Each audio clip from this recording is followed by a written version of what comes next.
Bonjour tout le monde, on va commencer tout doucement à aborder les divisions et on va commencer par la division par 5. Pourquoi la division par 5? Parce que pour faire des divisions, on va avoir besoin des tables de multiplication. Et la table de 5, c'est une de celles que vous connaissez le mieux.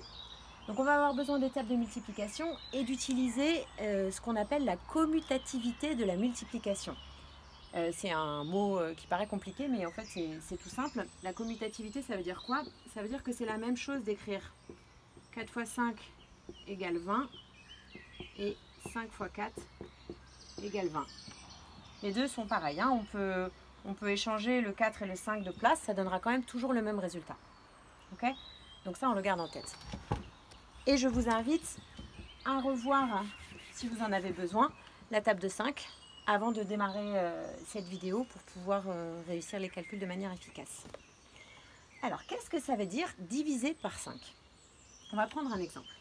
On va prendre 31 et on va essayer de le diviser par 5. Donc ça, c'est un des petits symboles qu'on peut utiliser pour dire diviser. Qu'est-ce que ça veut dire 31 divisé par 5?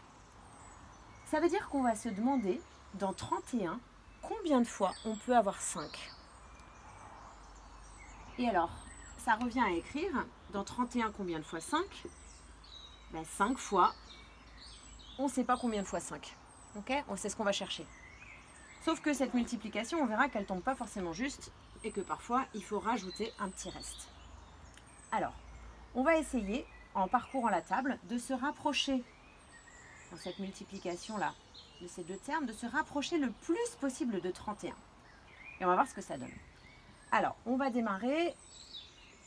Au début, on peut démarrer au hasard, hein, ou alors on essaie de se remémorer la table de 5, mais là, je vais redémarrer un petit peu au hasard pour vous montrer comment se passent les décompositions.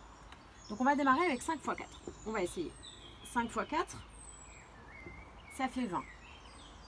Combien il faut rajouter pour arriver jusqu'à 31? Il faut rajouter 11. Alors, 11, c'est beaucoup. Et puis là, quand on a 5 fois 4, 20, on est très loin de 31. Hein. Donc, on va essayer encore au-dessus. 5 fois 5, ça fait 25. On se rapproche de 31, mais il nous reste encore 6 pour arriver jusqu'à 31. 25 plus 6, ça fait 31. Et donc là, quand on voit que le reste, il est plus grand que 5, ça veut dire que là, on pourrait rajouter encore une fois 5 et qu'il nous resterait 5 de moins ici. Alors, on va essayer en montant encore plus. 5 fois 6, ça fait 30. Alors là, on est quand même très proche de 31. Hein. Il nous reste que 1. Donc ça, c'est ce qu'on appelle le reste. Hein. Et on voit qu'on ne pourrait pas monter au-dessus. Parce que si on essaye avec 5 fois 7, 5 fois 7, ça fait 35. Donc on est bien au-dessus. Dans 31, combien de fois 5? On ne peut pas faire 7 fois 5. Ça ne rentre pas dans 31 vu que ça fait 35. Donc ça ne fonctionne pas. Donc notre solution la plus efficace, c'est bien celle-là. Celle qui est là. Hein. Mais toutes ces décompositions sont justes également. C'est juste que c'est seulement que ce n'est pas les plus efficaces. Donc on va faire d'autres exemples ensemble en écrivant toutes les étapes. Et puis progressivement, on écrira le moins d'étapes. Et puis on trouvera tout de suite quelle multiplication s'approche le plus du résultat qu'on va obtenir. Alors cette fois, on va prendre 33. On va essayer de diviser 33 par 5. Donc qu'est-ce que ça veut dire 33 divisé par 5? Ça veut dire qu'on se demande, dans 33, combien de fois 5? Donc 33 est égal à 5 fois quelque chose, plus potentiellement un reste.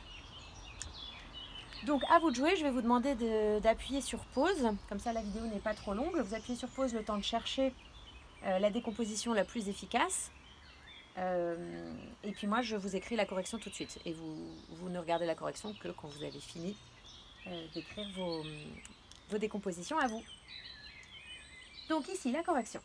Alors, on ne va pas redémarrer avec 5 x 4, 20, puisque 5 x 20, c'est beaucoup trop loin de 33. Allez, on va démarrer avec 5 x 5. On va essayer voir ce que ça donne. 5 x 5, 25. 25 plus 8 égale 33. 8 est plus grand que 5, ça veut dire qu'on pourrait rajouter encore une fois 5 ici. Donc, on va essayer plus haut. 5 x 6, égale 30. Plus 3 égale 33. Donc là, ça va, puisque si on faisait 5 fois 7, 35, ça ne rentre pas dans 33, hein, 35. C'est trop grand. Donc c'est bien celle-là, notre décomposition la plus efficace. Le prochain.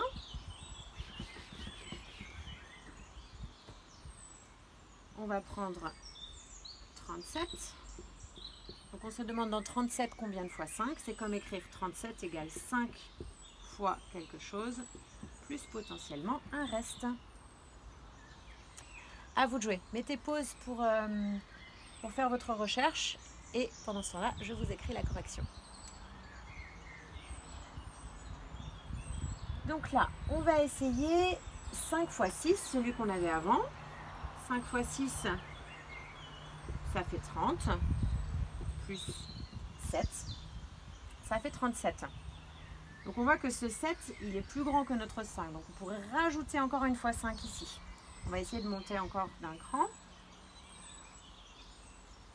5 fois 7, ça fait 35, plus 2 égale 37.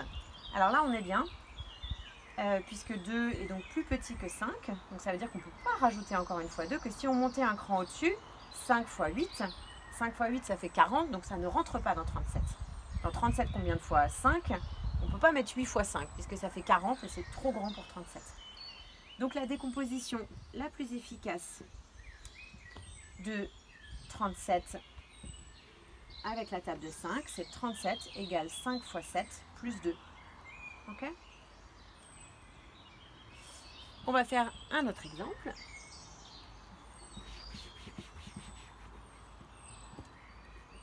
On va essayer de diviser 18 par 5. Et ça équivaut à écrire 18 est égal à 5 fois quelque chose plus un reste.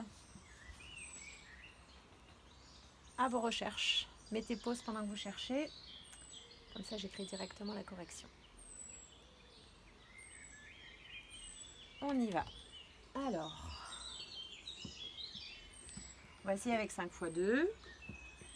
5 fois 2, ça fait 10. 10 plus 8, ça fait 18. 8 est plus grand que 5, ça voudrait dire qu'on peut en remettre un de 5. Ça marcherait encore. Donc on va le faire, on va augmenter d'un cran. 5 fois 3, ça fait 15. On s'approche fortement de 18 là. 15 plus 3 égale 18. Donc là, on ne peut pas monter plus haut, hein, puisque 5 fois 4 égale 20. 20 ne rentre pas dans 18. Donc on est bien ici avec notre décomposition la plus efficace. Voilà. Donc 18 divisé par 5 est égal à 3 avec un reste de 3. Okay. Donc on peut faire 18. Dans 18, combien de fois 5? 3 fois 5. Et il nous reste 3. Alors, dernier exemple. On va faire avec 25. 25 divisé par 5, ce qui revient à écrire dans 25, combien de fois 5? Dans 25, 5 fois quelque chose, plus potentiellement un reste. À vous de jouer, je vous laisse mettre pause le temps de faire vos calculs et je vous écris la correction tout de suite. Voilà, donc la correction ici. Donc là c'est assez facile, hein. Les petits malins auront vite remarqué que 25 ça fait partie des résultats qu'on connaît dans la table de 5 et qu'on peut tout de suite écrire 5 fois 5, 5 fois 5 ça fait 25. Donc ici on n'a pas de reste, hein. Donc si on n'a pas de reste, ça on n'a pas besoin de l'écrire. On se souvient que les mathématiciens sont fainéants et que si quelque chose n'est pas nécessaire, on ne l'écrit pas.